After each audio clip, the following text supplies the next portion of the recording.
Okay, so today we're going to go through a few more specific areas and how to release those trigger points, as in the myofascial release. If you're not sure what I'm talking about, please go back to the video of the intro to myofascial release and how you can help release the knots and tension in your body. And as always, if in doubt, I refer out. So if you feel that it is a serious injury or something that concerns you, please do go and see a medical professional, whether that be your GP, your osteo, your chiro, massage therapist, and get them to have a look at it if you're concerned about it. But if it's something that is just a minor twinge or tightness, you know, if you run your fingers along your body, often you can find what we call trigger points where you find that knot, that area of tightness and stiffness, and you can help to self-release that.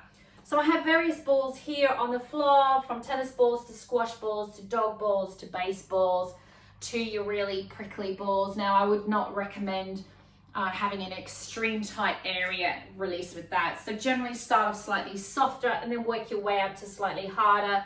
For larger areas, you want a bigger ball. For slightly smaller areas, you may want the smaller ball. So we're going to start off with the upper body. So sometimes we get a lot of tension in the neck and shoulder, and that can often relate from down the arm. And I often find the points here around the arm there. And as you roll back, you might find it's in between the shoulder blades, down the middle of the back, or slightly further up. If you find that you've tried a foam roller and it hasn't worked, the balls are the next option. So for this particular one, I'm going to go for my dog ball. It's a medium-sized ball, fairly firm, because what you don't want to have is maybe some of the tennis balls with some parts of the body. When you start to lean on them, the body will get the ball to collapse and you don't actually get that tension. So you may need to play around with the hard version of the ball to get the right texture. So what I'm going to do is I'm going to place the ball to the outside of the arm, and I'm going to apply. Now you can do this standing. For the purposes, I'm just going to kneel today. And I'm going to place that ball on the wall, and I'm going to lean into it slightly, so taking my knees away from the wall, and I'm just going to roll left and right. And what we're looking for an area of tightness. Sometimes you're going to feel, oh, that's a little bit sensitive, and ask yourself, are you a 1 to a 10? 1 being nothing and 10 being extremely painful. And often you'll hit the first spot and go, oh, that's quite sore, and then work out, is this a 3? Is this a 5? Is this a 9? Oh my gosh, is this a 10? If you hit a 10 or a 9, you want to be really careful that we don't antagonize it and make it worse. So you want to find that area. If you find that really sensitive spot, you apply a little bit of a pressure, hold for either a count of 3 to 5 seconds, and then come off it, because we don't want to antagonize it. We just want to try and release it. And then you're going to roll up and down. You might move the body forwards and backwards. And then just to that point where you go, okay, that's, it was a 5. Come back, apply more pressure, 3 to 5 seconds. Oh, that 5 has now become a 3. And ideally, you should get to the point where it's a really comfortable movement. You shouldn't ever feel it's a 10. And people often say, how often would you recommend to do this? And I would say, in the beginning, if it's really bad, you might want to do it once a day or once every couple of days. And then it starts to release, the intensity starts to release. Then it may be something that you're just keeping on top of to prevent it from getting any worse. So then you might want to do it a couple of times a week, or when you're foam rolling, you may want to get the balls out to do the other spots. So if you find that the outside of the arm is okay, you might then want to start to explore the back. And again, you can do this as standing. You can do it lying, but I find you don't get as much movement. So I've just placed the ball at the upper part of my back, and I'm just going to sort of roll up and down, get a bit of movement in there, left to right.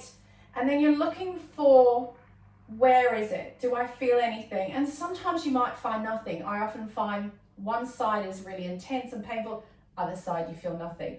So what you've got to do is just bear in mind that you might have painful parts of one side of the body and nothing on the other. And then what you've got to do is just keep moving, going up and down, as I say. You can then come back out, change the ball's position, move it further down, move it further up. you can intensify that pressure. Like I said, you can also come to standing. So in standing, I often find that you can then bring the feet further forward. You're applying more pressure and it allows you to get a little deeper. And the great thing is you get to adjust the pressure. So you get to decide, oh, I'm going to bring my feet further towards the wall, closer towards the wall. It's very light. I'm just very gently leaning the ball. But if you find a spot that you think, oh yes, I need to apply a bit more pressure, you can take the feet further away.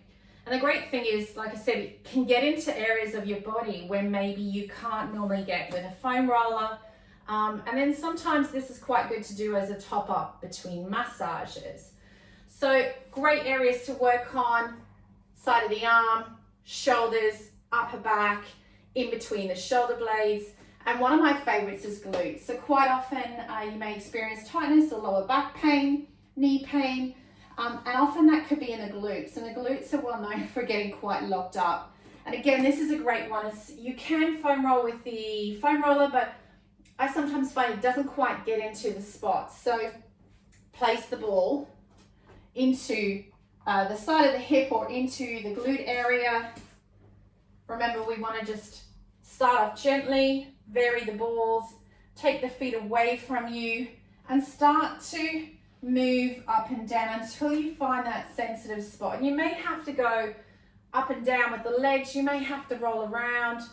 Again, like I said, find that sensitive spot. Try not to stay in the intense pain point. You want to roll up and down it. Come to that point, if it's, you know, a 6, 7, hold it for a few seconds and then release, and then come back and roll around again and work through the body. And you'll find that quite often when you start going down the pressure points, or the meridian lines, some people call it trigger points, you'll find that there are areas of sensitivity in the body. And I often find this is a great way to release out tension. And obviously you want to try both sides. So have a go. Let me know if you've got any questions about this, remembering that, you know, one side might be fairly easy, one side might not be. And it's quite a really good way to connect with your body and your muscles and realize where the sources of tension are coming in. And then once you've relieved that tension, come back and review it and say, you know what, that pressure point was really bad. I've managed to release it out. The tension is a lot less. And over a period of time, you might find that you get a bit more movement, because what we're doing is we're trying to disperse the knot, break up the knot so that, like I said, you get the blood flow going through the body. You got that movement, you're getting more oxygen in the body. You've got less restriction on the muscles because we're helping to stretch it out and release it. So glutes, great area, lower back and hips, in between the shoulder blades, up towards the neck. You can do the lower part of the neck and body, and sides of the arms. You can even sit on a seat, and I have sometimes done certain points in the hamstrings where you place the ball.